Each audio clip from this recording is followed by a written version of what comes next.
Rose, tell me about the time that you and Bob left the Fernwood.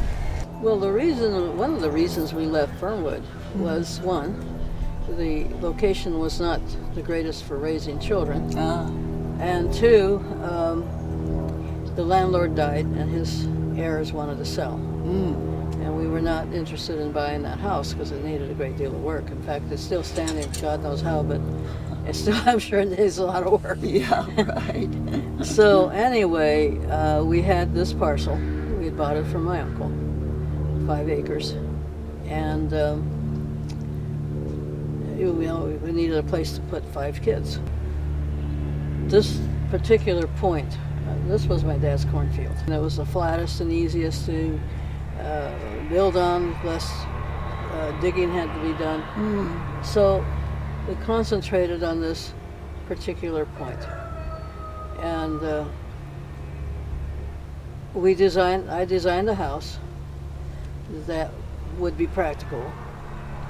We had no money, and they did not give loans in this part of the canyon back then. Oh, I see.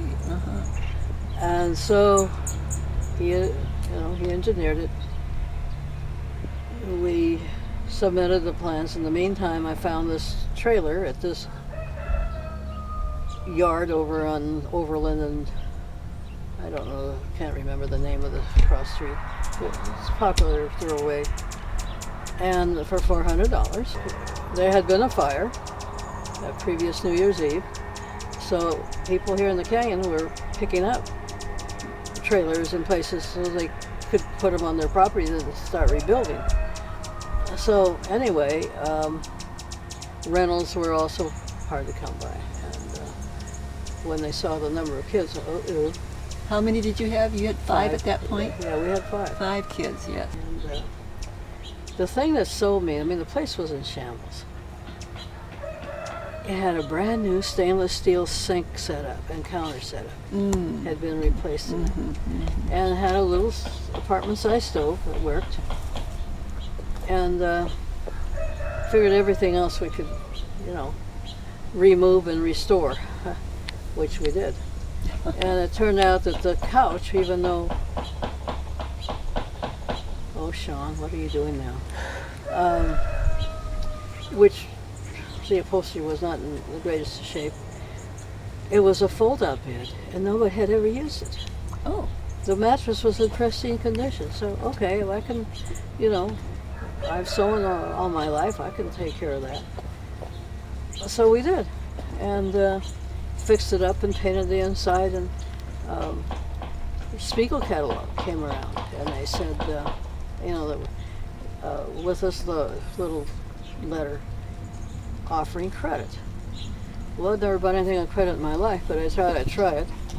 So I got the curtains for the trailer and the covers for the couch, and then I bought canvas, and we got poles to put up the sling beds for the kids. Oh, you put up sling beds for the kids. Now, how did you do that? Well, you can get these drapery like rings? Well, they're kind of like rings, only you attach them to the walls. Okay. And then you slip the rods inside the rings. Yeah. And I had seen how this was done on some of the trailers that people had rented to live in. Right. And so, no problem. And then we had mattresses from the house we were living in to put on the floor. They had 1 bedroom. And well, tell me about the kids in the sling. That's so fascinating. Did all 5 children have a sling? Were they stacked up they were layers? 2 slings and 2 mattresses. There was 4. Let me think. No, there were 2 slings in the back, 1 over our bed, and then the 2 mattresses in the back on the floor. I see. Okay. They arranged themselves. They managed. School, they just ran down the hill and across the road. And that was in the school's right over new there. school.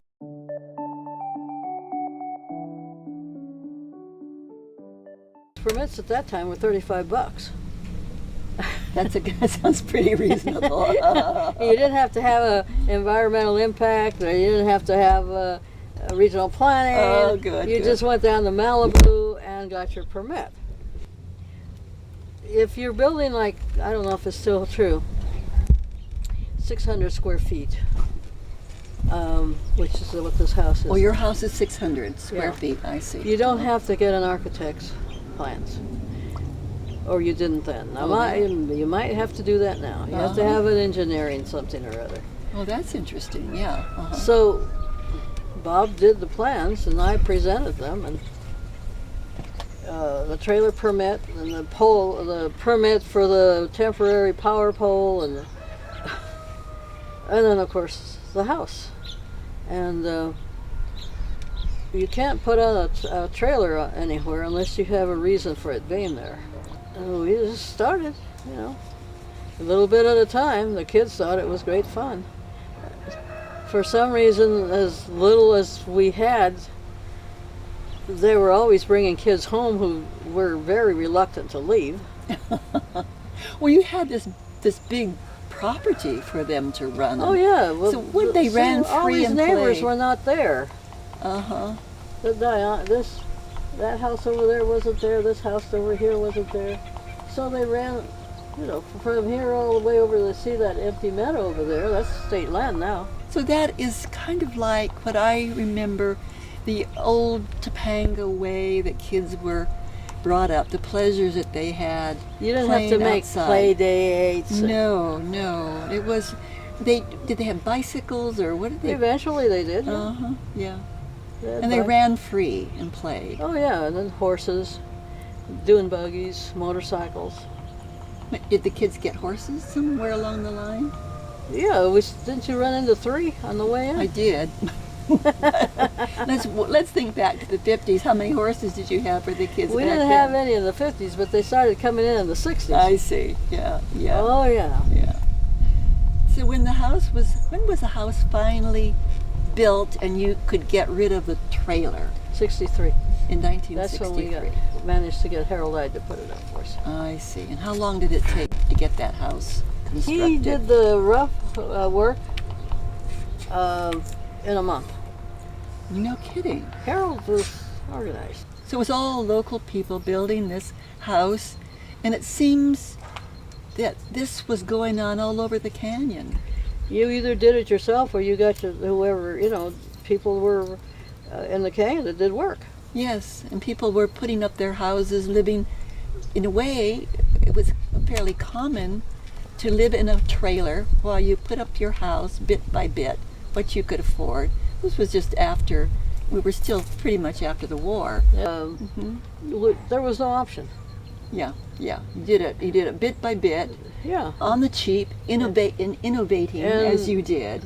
Everybody helped each other out. I had seen Harold's work. He had built 2 houses across this canyon, this little draw from the Penners, and he liked challenges.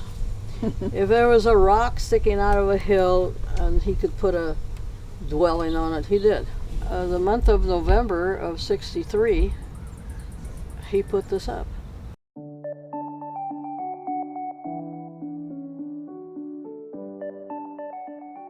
Did you not have a 6th child? In '63, we had Jimmy. I see. I mean '64. 64. Yeah. So then when you moved into the house, you had We Jimmy? already had Jimmy. I see. Yeah, that's good. Yeah. Yeah, the others were born when we lived up in Fernwood. A bunch of the kids, my foot, they're in their late 60s, early 70s. A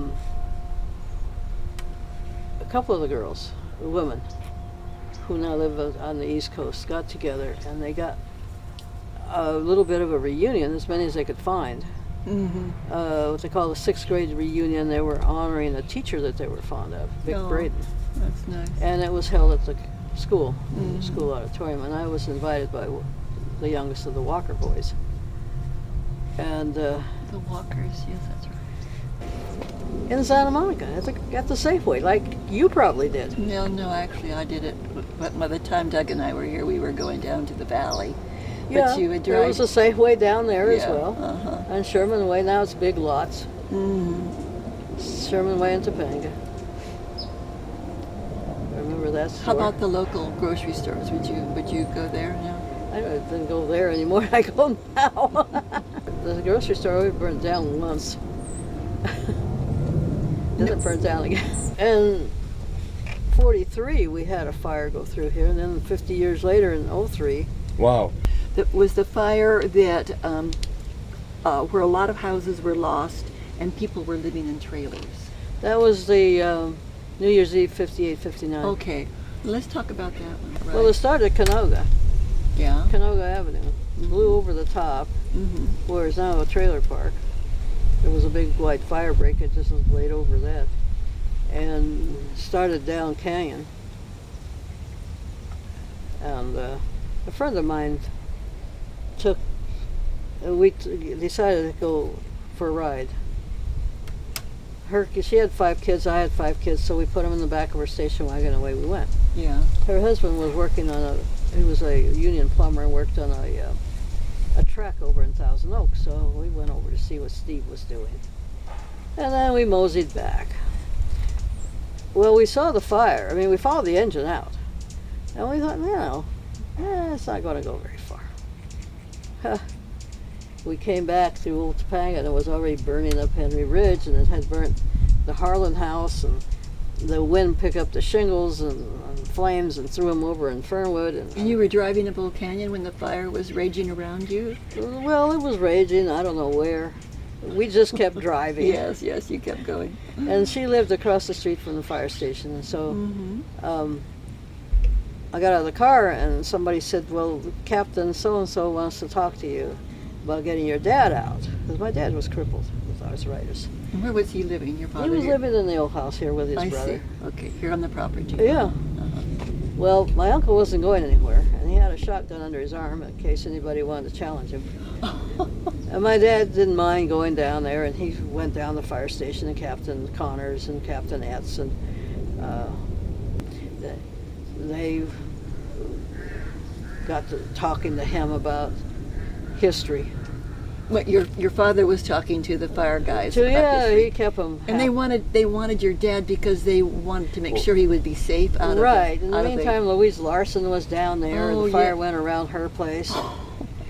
Through Eden Ranch at that time. Oh. It was, it was Eden Ranch back then too. Uh-huh. And it swept around and took Fernwood, and it went all the way to the coast, and it turned around, came back, and took the rest of Fernwood. And you're telling me that all the time this fire was going on, you stayed put, you didn't go anywhere? Well, I had to. I left the kids with my friend, and came up here with, I think Captain Connors, Jack Connors, and got my dad. Uh-huh. And so I got back, and it was Mary Seepin's sister-in-law. And they had another relative living in the Palisades, so the kids wound up down there, and somehow or other they wound up with my brother in West LA. Oh, so the kids were safe, but you stayed here. Yeah, it was. We had to track them down. And Bob was working then? Well, he came in. I see. He was working in Santa Monica. Uh-huh. And anyhow, we wound up tracking the kids down and spending the night in West LA, and then we came in the next day. And but that evening we had walked up Fernwood, and there were wires down, and several houses around where we were living had burnt. Not yet. All right. And how many houses were lost in the Fernwood? Who Can you knows? remember? I don't remember. Many, huh? You should have that in the We probably have that written down in our history whatever book. rag was being published at the time. Yeah. But it was a major fire. It took quite a bit. And then It you restructured Fernwood real good. Is that right? Yeah. And that's when you said that many families then began to rebuild and live in trailers, pretty much Right. like you and Bob did when you were building here. Right. Other people, they just did what they had to do, and either they managed to rent places, or they lived in trailers, and some of them even moved it back to town. Yeah. And then that's when you finally came up here. That's got the what trailer prompted us to come here. to yes. come here.